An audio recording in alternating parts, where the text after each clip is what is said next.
Even if Nnamdi Kanu is released today, I am not sure Biafrans will listen to him, says Governor Soludo.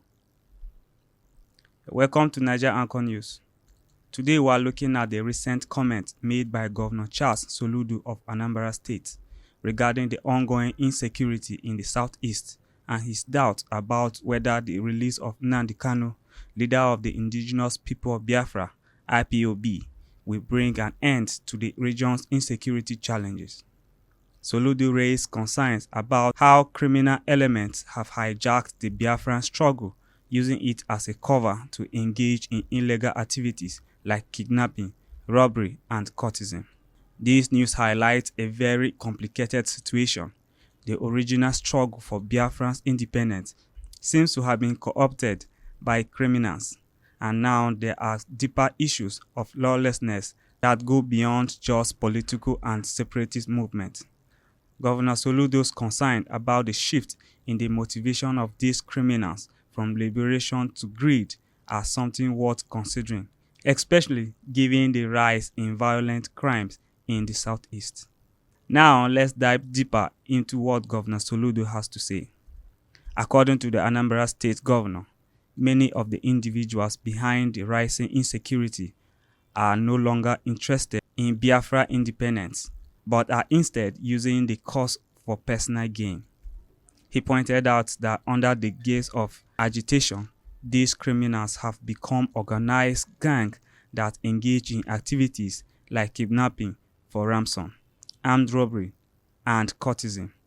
Soludo noted that over 99% of criminals arrested in Anambra State in the past 2 years were Igbo, with a significant percentage being non-indigenous of the state. Soludo also stressed that these criminals have severed their ties with the true Biafran independence movement, stating that even if Nnamdi Kanu were released, they likely would not listen to him. Their new motivation are purely financial, and they have no real interest in liberation anymore. The governor criticized the complicity of some local communities that, instead supporting law enforcement, are helping to shelter these criminals.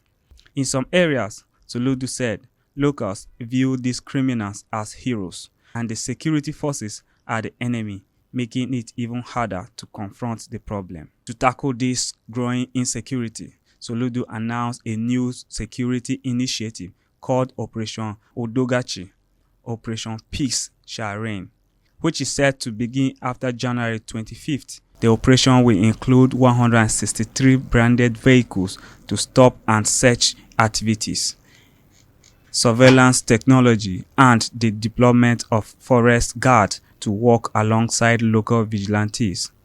Soludo also called for an amnesty window for criminals until the end of February, urging them to lay down their arms and embrace peace. From this perspective, Soludo's stand appears to be pragmatic.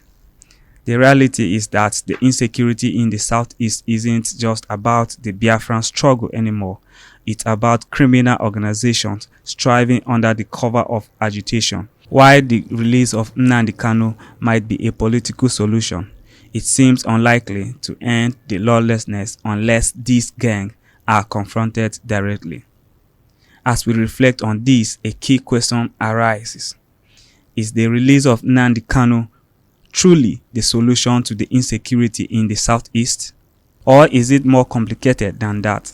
Does Soludo has a point when he says that criminals have hijacked the Biafran struggle, and should the focus shift from political prisoners to tackling organized crime? Let us know your thoughts in the comment section, and stay tuned to Naija Anchor News for more news updates.